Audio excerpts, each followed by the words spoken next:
La leyenda dorada de Santiago de la Vorágine. Capítulo 10. Los inocentes.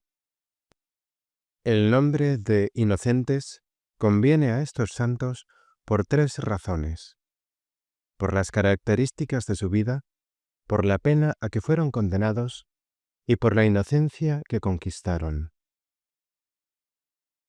Por las características de su vida. Su vida fue inofensiva. Jamás hicieron daño a nadie, ni a Dios con desobediencias, ni al prójimo con injusticias, ni a sí mismos con la malicia de ningún pecado. Acertadamente, pues, dice el salmista: los inocentes y los rectos se unieron a mí. Por la pena a que fueron condenados, que les fue impuesta sin que hubieran cometido la menor culpa y contra toda justicia. Por eso canta también el salmista: derramaron sangre inocente.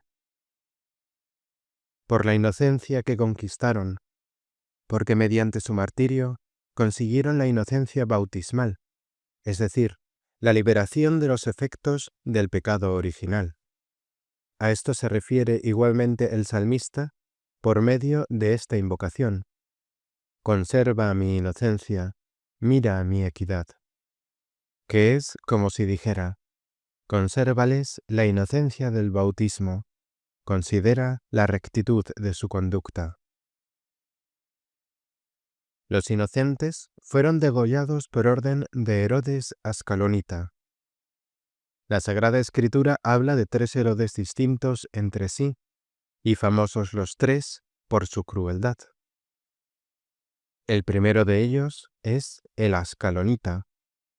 Durante su reinado nació el Señor, y él fue quien mandó asesinar a estos niños.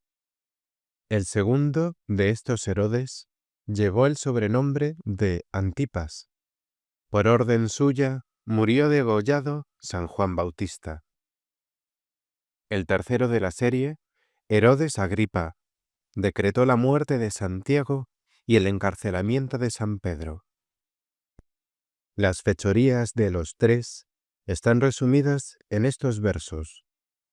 El Ascalonita mató a los niños, el Antipas degolló a Juan, el Agripa mandó asesinar a Santiago y encerró en la cárcel a Pedro. Repasemos brevemente la biografía del primer Herodes.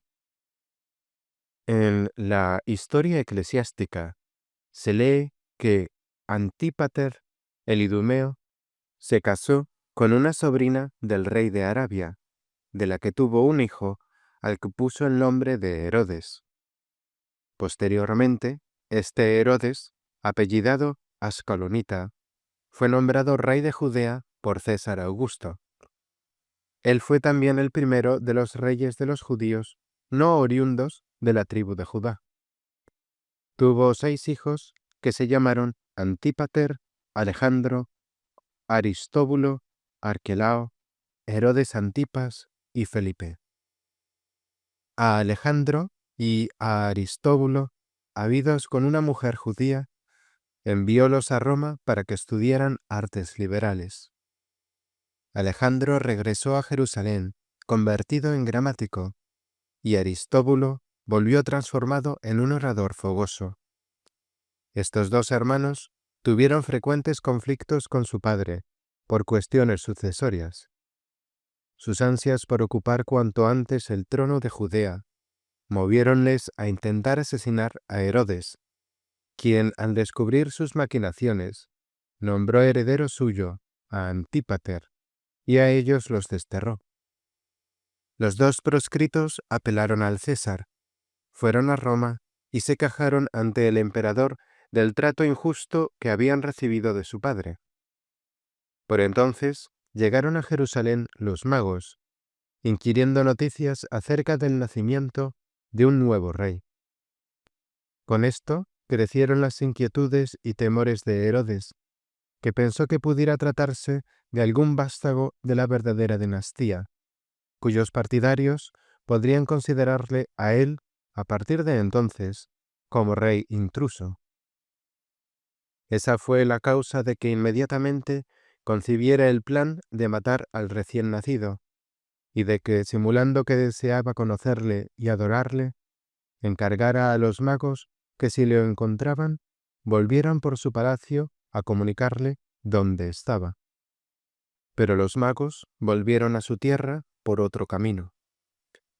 Herodes, al ver que no regresaban con la noticia, de momento quedó tranquilo, porque supuso que los magos se habrían convencido de que habían incurrido en un error al interpretar todo aquello de la estrella como un presagio, y que tal vez, avergonzados, hubiesen desistido de proseguir sus averiguaciones. Mas poco después, al oír los comentarios que la gente hacía en relación con unos rumores de pastores y unas profecías de Simeón y Ana, sus temores renacieron, y empezó a recelar de los magos y a sospechar que acaso éstos, intencionadamente, no habían regresado a informarle, y se reafirmó en la idea de eliminar al que podía llegar a ser su rival. De ahí que mandara dar muerte a todos los niños nacidos por aquel tiempo en la región de Belén, pues matándolos a todos, perecería el que le preocupaba. Estaba Herodes haciendo planes acerca del modo de matar a los niños, cuando recibió una carta del César Augusto, en la que se le ordenaba que acudiese sin demora a Roma a responder de los cargos que sus hijos habían formulado contra él. Al pasar por Tarso, se enteró de que los magos iban de regreso a su tierra a bordo de uno de los barcos surtos en el puerto de aquella ciudad. Como no sabía en cuál de ellos, mandó quemar toda la flota. Así se cumplió la profecía del salmista: en un arranque de cólera destruirás los navíos de Tarso. Salmo 6. En Roma, y en presencia del César, tuvo lugar un careo entre Herodes y sus hijos. Al final del mismo, el emperador determinó que Alejandro y Aristóbulo deberían obedecer a su padre, y que éste podía nombrar heredero de su reino a quien quisiera. Envalentonado por el triunfo obtenido sobre sus hijos ante el César, Herodes regresó a Jerusalén, y nada más llegar, mandó matar a todos los niños de la comarca de Belén, que tuvieran 2 o menos años, fundándose, al determinar esta edad, en cálculos que hizo basados en su conversación con los magos.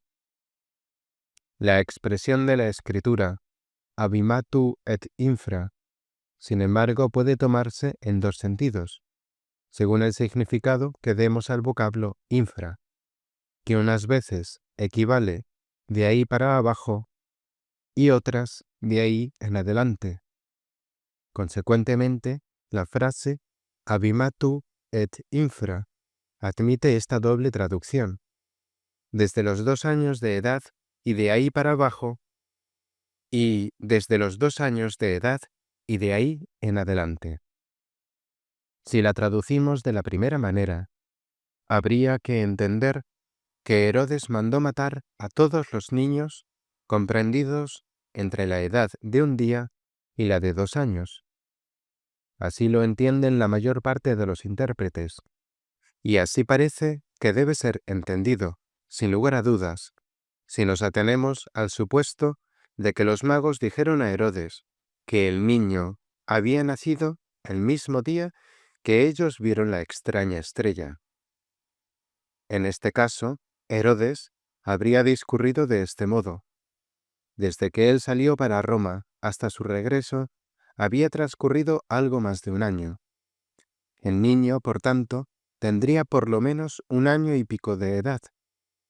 Pero como se trataba de un niño especial, a quien obedecían los astros, no había que descartar la posibilidad de que su naturaleza fuese también especial, y de que por esto, o porque pudiese transformar sus apariencias mediante el recurso de artes mágicas, presentase ante los ojos de la gente un aspecto distinto al que correspondía a su edad verdadera.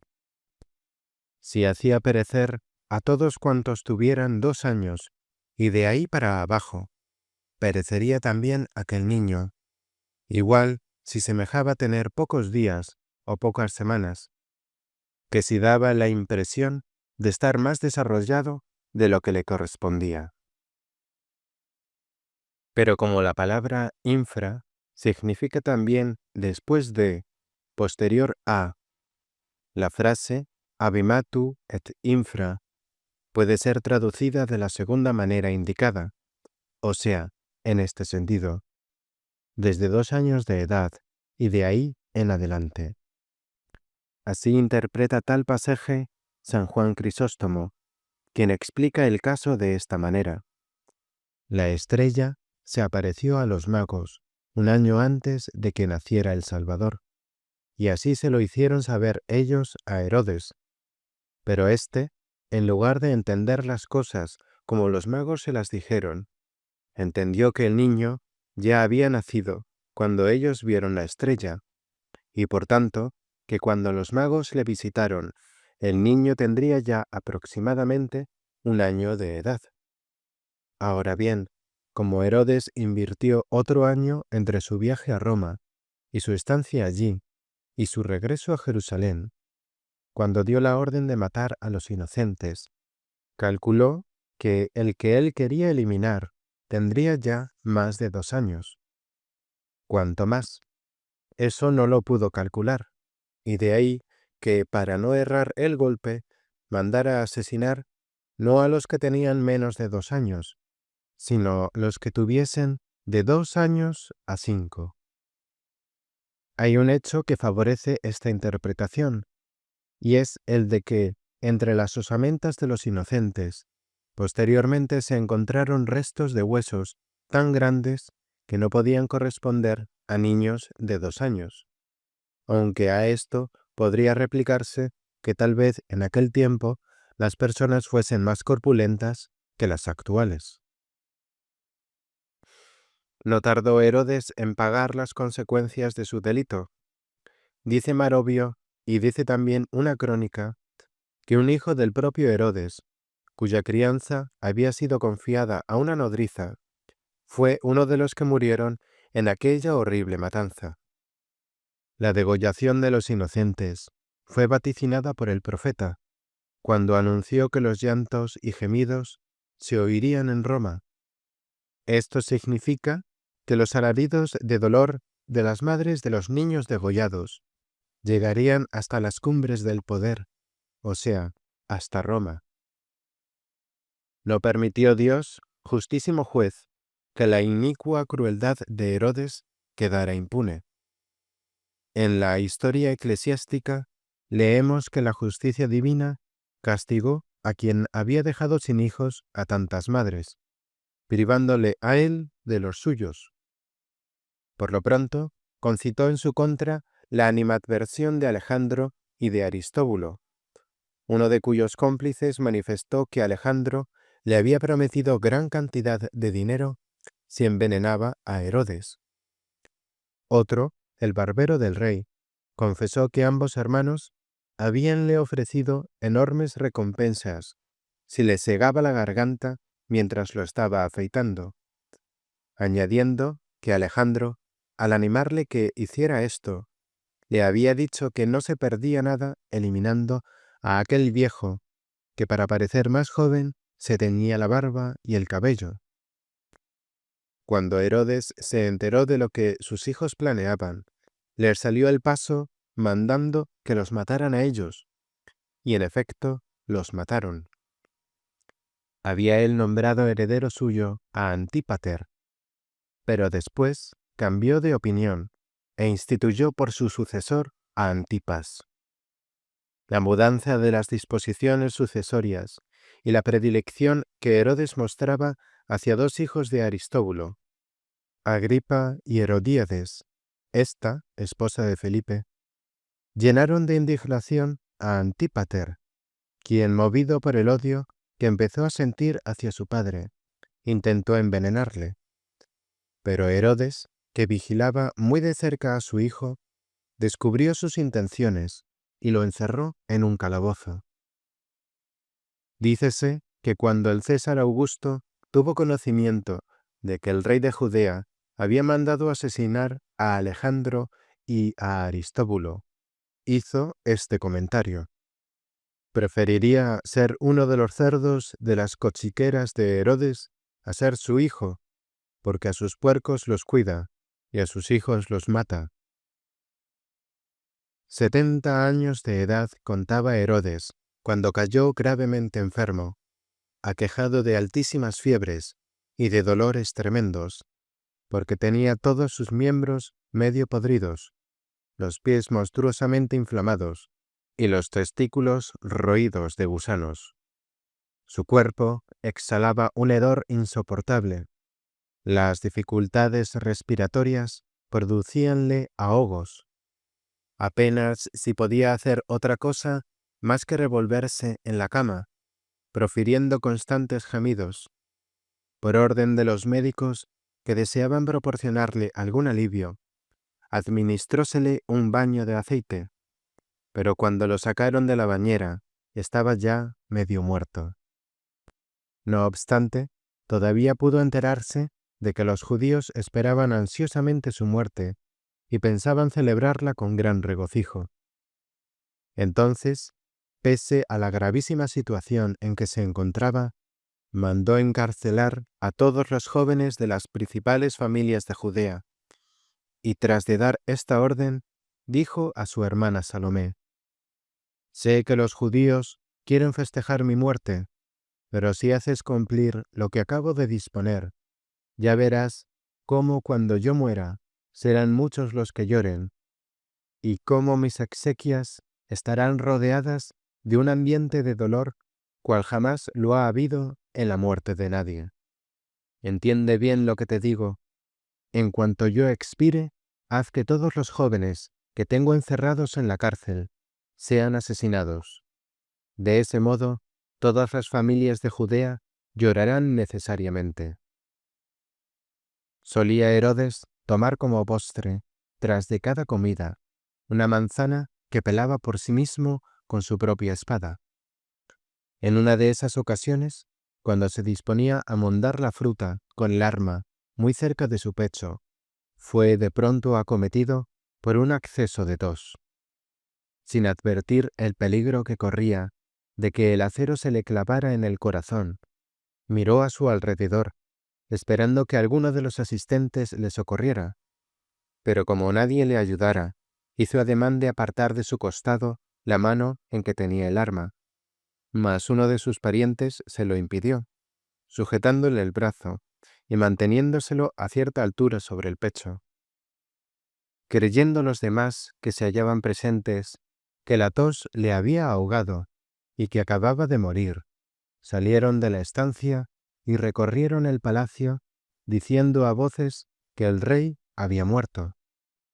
Sus familiares, según la costumbre, al oír aquella noticia, comenzaron a llorar a gritos, pero Antípater, que se encontraba encerrado en una mazmorra, no pudo contener su gozo, y empezó a dar saltos de júbilo y a prometer a sus carceleros que si le dejaban en libertad, les concedería grandes mercedes.